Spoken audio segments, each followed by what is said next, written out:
Bueno, pues muy buenas noches. Mi nombre es Eduardo Castillo y hoy les vengo a presentar las enfermedades obstructivas, restrictivas, vasculares, ambientales y neoplásticas e infecciosas de las vías respiratorias. Tenemos que las enfermedades obstructivas del pulmón son frecuentes en extremo y persisten como una causa importante, morbilidad y mortalidad, dado que las diferencias entre los diversos tipos de enfermedades obstructiva o sangrado es difícil la definición y el diagnóstico. Sin embargo, todas las enfermedades se caracterizan por la obstrucción de las vías respiratorias. En esta imagen tenemos un claro ejemplo de la obstrucción de las vías respiratorias, donde nos indica que la luz está bloqueada por parte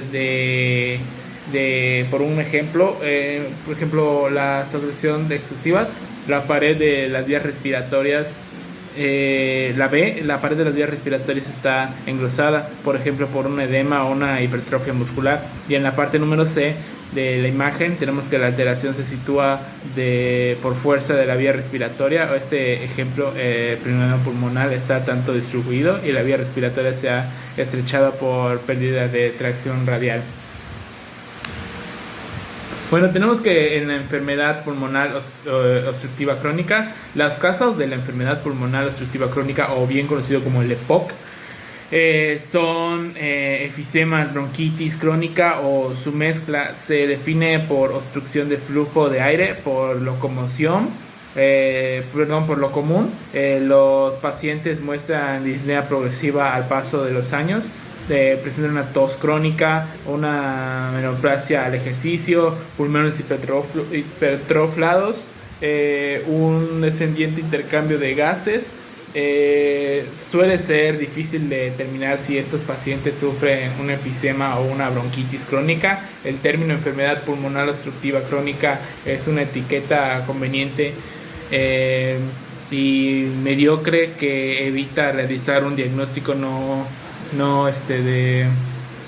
sigado con los datos inadecuados. En esta imagen 4.2 tenemos un ejemplo del aspecto microscópico pulmonar infeccioso, donde A nos indica un pulmón normal y B una pérdida de paredes alveolares, y consigue el aumento de tamaño de los espacios aéreos. Bueno, aquí tenemos una imagen con unos claros ejemplos donde tenemos los alveolos, donde nos indica que una esfera septicinal y panacinal, la esfera centronial y la destrucción se elimina por los bronquios terminales y respiratorios BT y BR, y la esfera paciental también los alveolos periféricos. Y aquí en otra imagen tenemos el aspecto de corte de pulmón normal y esfitrosno, donde A nos indica uno normal y B nos indica un efisema paciental. Y pasamos a la siguiente. Bueno, tenemos igual las enfermedades restrictivas. En esta podemos decir que con este término se alude al tejido alveolar pulmonar. Conviene pues realizar aquí una breve revisión de estructuras de tejido. Tenemos unos tipos de células, que en estos los diversos tipos de células poseen diferentes funciones y distintivas respuestas ante una lesión, donde tenemos que existe una célula epitelial tipo 1 y también una célula epitelial tipo 2. En este cuadro de aquí podemos ver una imagen en la 5.1 de una morfología electrónica de parte de una pared alveolar, pero aquí abajo tenemos una macrografía electrónica de una célula epitelial tipo 2. Aquí en esta se observan los cuerpos ganados y pues ahí está la imagen, un claro ejemplo. Bueno, otros tipos de enfermedades paraquimentosas respectivas, los cambios que se producen en la función respiratoria, en la fibrosis pulmonar, interactúan difusas, se han tratado ampliamente porque esta enfermedad sirve como ejemplo para otras formas de enfermedad paranquitosas restrictivas. Estas enfermedades se consideran aquí y se comentarán sus patrones de función pulmonar. Bueno, en esta tabla tenemos una característica de la función pulmonar en la fibrosis intersticial difusa, disnea con taquicardia superficial, disminución de todos los volúmenes pulmonales, un claro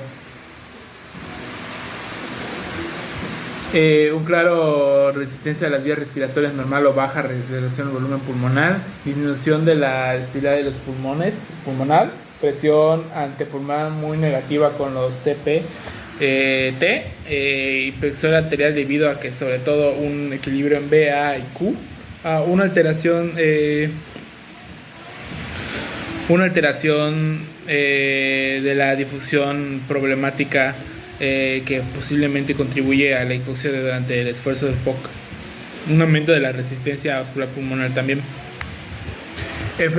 Las enfermedades vasculares, tenemos que la fisiopatología de los alveolos sanguíneos pulmonares tienen una gran importancia. El edema pulmonar no es una gran enfermedad en sí misma, sino que surge como complicación de muchas cardiopatías o neupatías, y puede poner la vida en peligro. Con frecuencia la embolia pulmonar no se diagnostica, puede ser mortal. La fisiopatología de la hipertensión arterial pulmonar idiopática todavía se comprende bien. Los progresos de la farmacopedia ha mejorado el propósito. Bueno, aquí tenemos un ejemplo de lo normal, un edema intersticial y un edema alveolar, donde podemos decir las etapas de edema pulmonar, donde A nos indica que normalmente hay un pequeño flujo linfático desde el pulmón.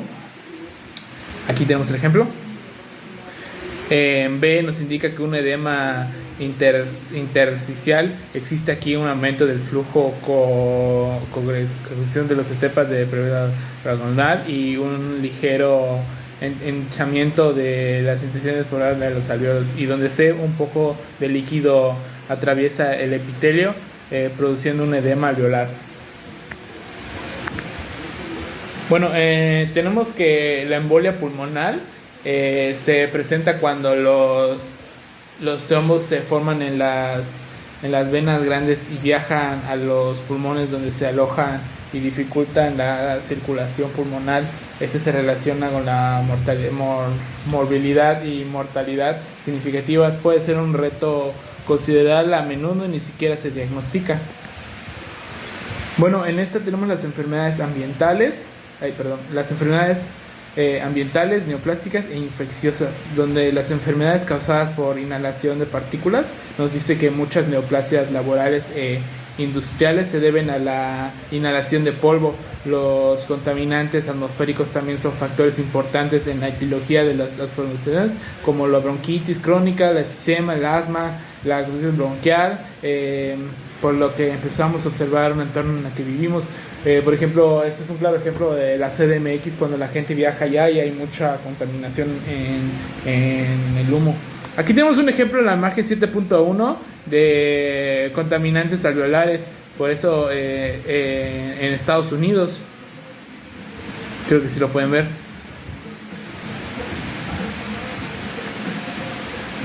Bueno, y aquí tenemos un ejemplo en la imagen 7.2 de un esquema de depósito aerosolar de los pulmones. Y abajo tenemos una tablita que nos indica lugares de depósitos aereolares, donde las partículas de mayor tamaño resumen salen, como las más pequeñas pueden perder hasta los alveolos. Bueno, en algunas enfermedades infecciosas tenemos que las enfermedades infecciosas tienen una gran importancia en el ámbito de la neumología. Sin embargo, no suelen causar patrones específicos de alteración de la función pulmonar, y las pruebas funcionales respiratorias tienen un escaso valor en la evaluación de estos pacientes, dado que esta obra trata la función del pulmón enfermo, y su medición a través de pruebas funcionales respiratorias no se indica mucho en las enfermedades infecciosas. Para obtener más información del lector, debe consultar el tratado de condición médica, anatoma de patológica. Pues bueno, eso ha sido todo por mi parte, espero les haya gustado.